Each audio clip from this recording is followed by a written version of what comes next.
Hello everyone, welcome back to my channel. So in this video we are closing the triangle between the Greeks that we have covered so far. As you recall, in the first episode we covered the gamma and the delta and how the gamma influenced the directional exposure of the delta, and in the second episode we covered the theta and the gamma and how the theta influenced the how much the gamma would change over time as the time went by. And so in this video we are going to cover the remaining relationship of these three, which is the theta and the delta. And as you will be able to see in the next few minutes, you'll see that the delta is also influenced by the passage of time. And so as theta changes, as time goes by, the delta will also change, and you'll be able to see in the video that the relationship that exists between the theta and the delta for calls will not be exactly the same as it is for puts. And there's a specific interaction which I think is quite interesting that I'm going to go through that. And so yeah, this is something that I was really excited to show you. And so yeah, without further ado, let's do it. Alright, so here we are at the platform. I'm going to have to speak very quickly, and I'm going to use put a lot of numbers on the screen. And the reason for that is because I have a lot of numbers to show, and I need to avoid to be kicked out automatically from the platform, being auto logged off due to inactivity. So without further ado, let's get into it. I'm going to start to show what is going to happen 30 days out. All right, we selected this long call here. This call is at the money, is slightly in the money, but as close as it can possibly be from at the money. And so you see here, again, I'm not going to spend too much time on the theta. The theta I already explained in the previous video, but you see here when we have 30 days out, slightly in the money, the theta is around 54, all right? And if we look at the same option chain, but for an option which is slightly out of the money, the delta is lower, right? And you see that even though it is quite similar to the one that we saw, so 54 to 53.3, so it's not that significant difference because we still have a lot of time out. We are still a long way from expiration, but again, as I mentioned before, for each dollar that the stock moves, this call will move 53.3 cents 30 days out, right? The theta, as you know, will continue to increase the pace as we go from 30 to 23 days out. This slightly in the money option, you see that now has a lower delta, a slightly lower delta, all right? But again, it's probably also because this call was more in the money, you see here.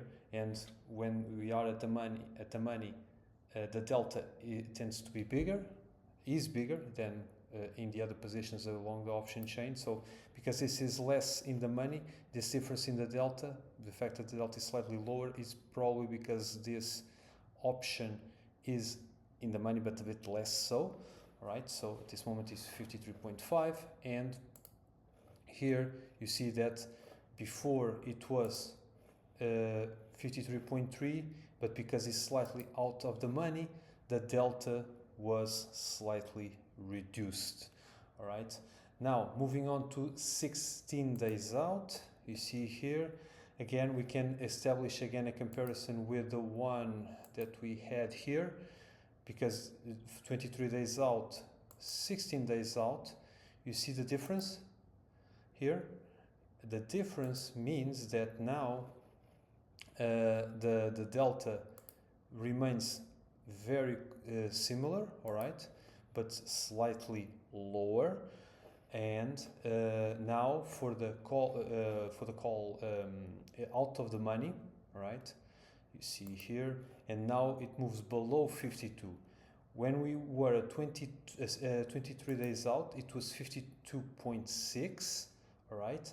And now that we are 16 days out with not any difference, only one set difference in the price, you see that the delta started to drop further, all right? So you see that the delta decreases faster when the option is slightly out of the money than when it's in the money. When it's slightly in the money, it tends to preserve its value a little bit better. And I'll explain later why. But let's move on to 9 days out. Let me just do here refreshing on the screen, because I really don't want to miss this. This takes some time to explain, and so we need to stay mindful that being kicked out of the platform it gives a lot of work to come back. Again, 9 days out, slightly in the money. The delta is 52.7. You see here, before it was 53.3, 53.5, and 54. Now that we are closer to maturity, is only 52.7. And as we move to the option which is slightly out of the money, you see that the delta continues to drop, all right, relative to 16 days out. It was 51.9 and now it's 51.2. So any change in the price, $1 in the price, that means that this premium of this option will only move by 51.2. And again, the theta, as we saw, continued to increase. Now let's move to 5 days out, and you see relative to the previous call that we showed slightly in the money, it was 52.7, now it's 52.3, with not much of a change in the price. So the delta continues to be reduced, slightly so, but continues to be reduced. But again, you see that the drop in delta is much faster. There was, of course, some decrease in the price, which also accounts for that difference, but because it's slightly out of the money, the delta drops faster than the one which is in the money. And so now at this moment, every share price that moves, it only changes 49.767. So the delta indicates that this, as we move closer to maturity, this option starts to become more and more insensitive to the share price movements at a much faster pace than the option which is slightly in the money, and also because the gamma moves, the gamma increases. You see here, as we go along just the maturity, the gamma moves ever higher, and because of that, this option will lose more sensitivity, because as it becomes more and more likely that this option will not finish its life in the money. Now, moving on to the 0 DTE, and here you see we also have to account there was a big increase in the price, all right, and that's why this option is much more in the money, and because of that there was an increase in the delta, all right. But if we account for, you see here, even though there was an increase in the price and this option became slightly less out of the money, the delta still had a big drop. So you see here that at this point in time, let me just check, let me see if, yeah, this one probably is a good example. The price is currently at 71.7, so this is probably good. It jumped out. This is so annoying. So what we see right now is that as we move from 30 days out, 23 days out, 16 days out, the delta of a slightly in the money and a slight out of the money option will diverge, all right? The deltas will diverge. And when we reach the same day to expiration, a slightly in the money option will increase its delta, and a slightly out of the money option will see its delta falling faster down. So this divergence in the deltas will be much bigger at expiration than at 20 or 30 days out. There are some exceptions. Let's talk about them in the next video. Right, so now we've seen what happens with the calls. Now with the puts. With the puts is a little bit more nuanced. I'm not going to go through all of the same explanation for the puts, but keep in mind, if we have a put which is slightly, let's start here with 30 days out. What happens with a put which is slightly in the money and remains that way is that you see that the delta is going to increase all the way. This one was 47.7. Let's hope the price stays the same. You see it goes to 49.6. As we go towards expiration, you see that the delta continues to increase and increases all the way until expiration, right? You see now when the gamma is really high, the delta is also becoming very high, and because this put is in the money, slightly in the money. Now, when the put is slightly out of the money, it's more nuanced. Why? Because we are here, for example, 30 days out, this put is slightly out of the money, 46.9. You will see that the delta will continue to increase, slightly so, but it will continue to increase. By increasing, I mean more negative, more negative, right? But then at some point, you see, when between 12 and 8 days, it's slightly moved, all right? And now when I go further towards expiration, you'll see that the delta will start to decrease. It was 47.7, I think. Now it's 47.4, and as 47.4, it will start to go down. You see that the option will start to be believed that it won't reach the money. Let's take this one out, and so now you'll see it will start to drop. And so it's more nuanced. It's more linear in the case of a slightly in the put, a slight in the money put. It continues to grow, all right, slightly. The delta continues to grow. And when I say grow, it is actually more negative, because the more negative it is, the more it behaves like the stock, all right? And so, and it's exactly what you want when you buy a put. You want it to become more and more with a higher and higher delta, so that, because that means that it's more and more in the money, and you have a bigger gain.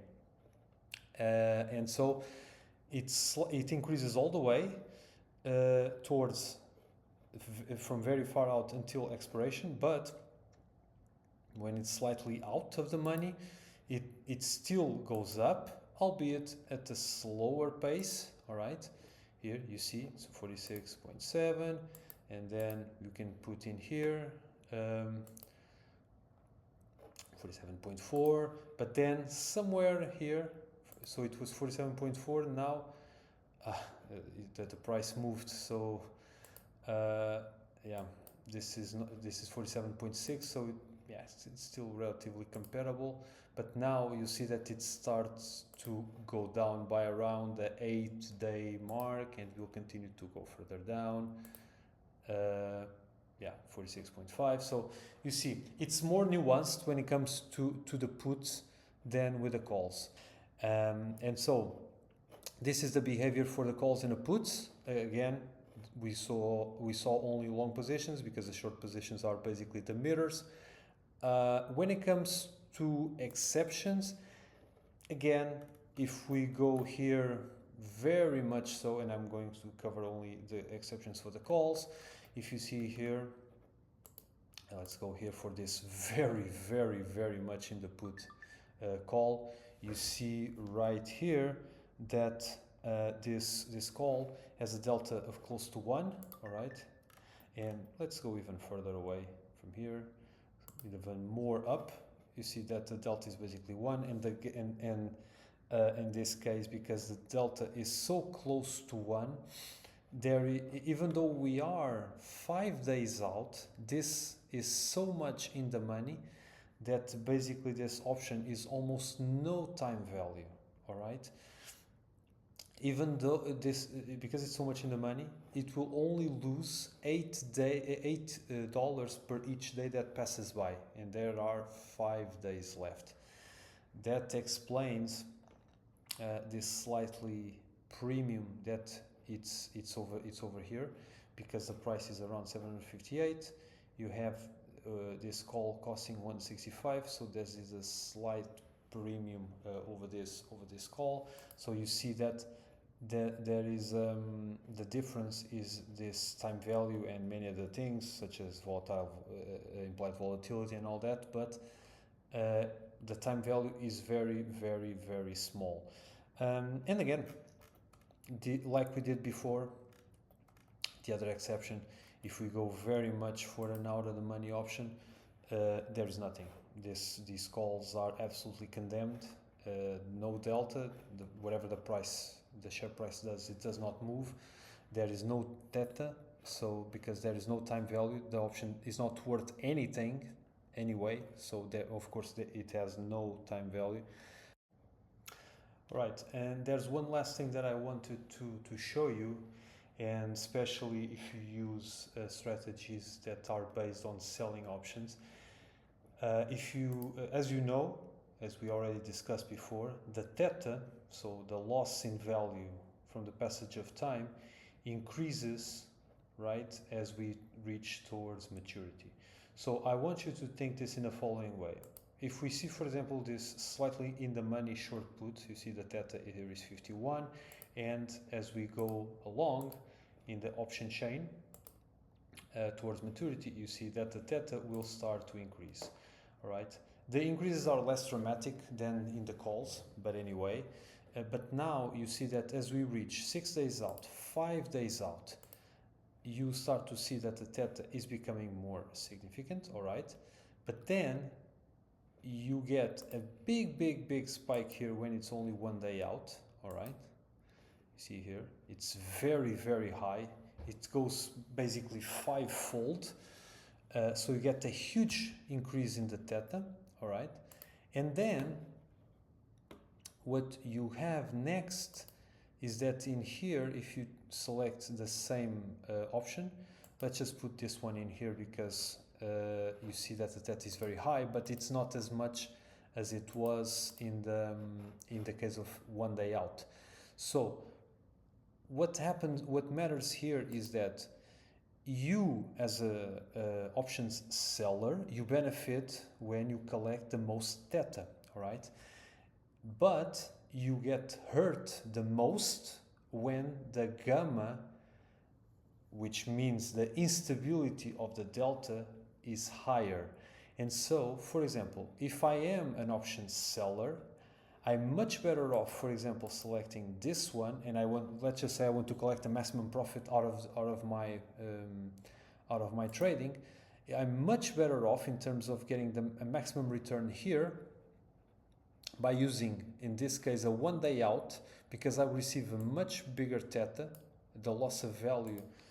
The theta that I collect relative to the gamma that I'm exposed to, the negative gamma that I'm exposed to, is much more favorable in here, because here I'm collecting $265 of theta for bearing, as a compensation for bearing a -4 gamma.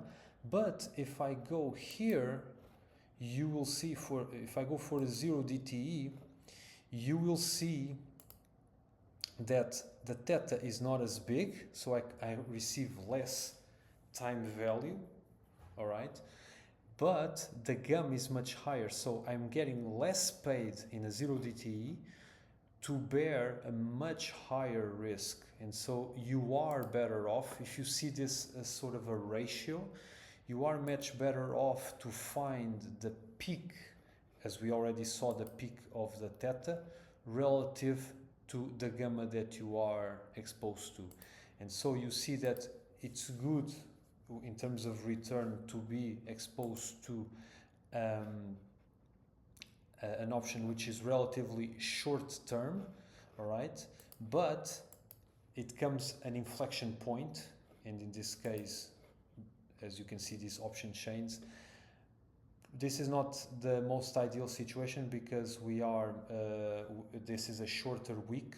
Friday is July the 3rd is out, so we cannot see what would happen with a 2-day option. But in this case, as an option seller, the best is to find where you get the most theta in relation to the gamma that you have to be exposed to, and in this case is very much a clear way. It's very clear that you should, as an option seller, you should be using this one over here, depending on the strike, but the strike at this point is mostly irrelevant. We are talking is not irrelevant, but it does not change that much this point. What we want is getting the most theta for the least amount of gamma. And so if you consider this as a ratio, this maturity will be the best, all right? And so this is the point that I wanted to make, because you always have to consider how much am I getting for the risk that I'm bearing. And in this case, the 1-day option will be probably the best. You still get some risk, because of course you get much higher risk. You bear much higher risk in a 1-day option than a 6, 7, 8 days of maturity left option. But again, this is where you get the best relationship between return and risk. And this is what I wanted to let you know about it, so that you can consider also this factor in your trades. And so let's summarize what the data showed us.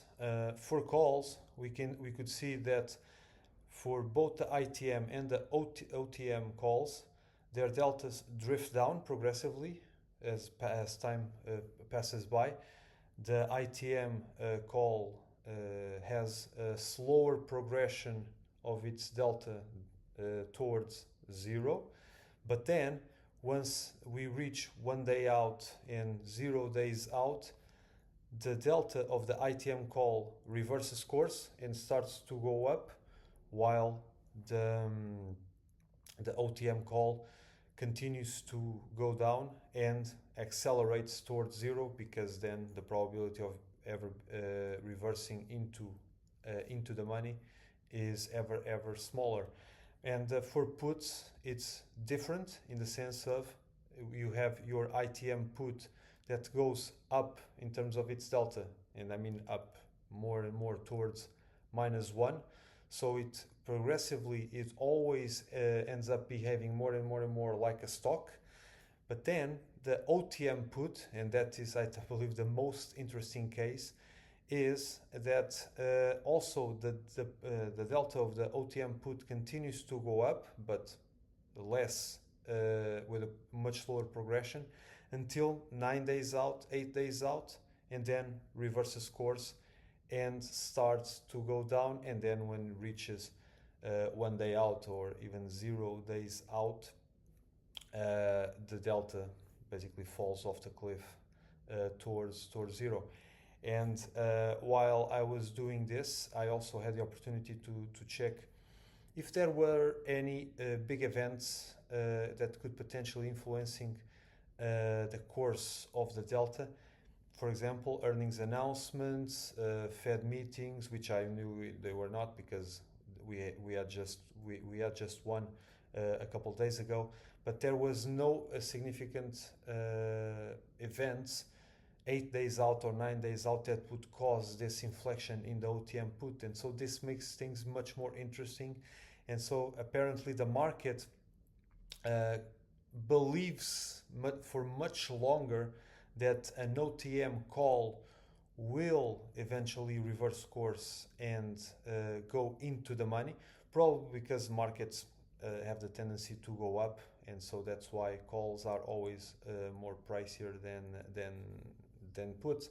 But the market conversely starts to lose hope that an OTM put will reverse course and go in the money, because that would mean that prices would go down. And then, yeah, apparently this is a dynamic that can be explained by what the market expects from the stock at each point in time. And so, yeah, this is basically it. We would now change gears and introduce other Greeks. The most likely candidate will be the Vega, but this, of course, will be the topic of another video. For the time being, feel free to leave your comments in the comment section down below. I'm also available on LinkedIn in case you need to ask me any questions. And as always, feel free to like the video and subscribe to the channel. And yeah, I'll see you all in the next one.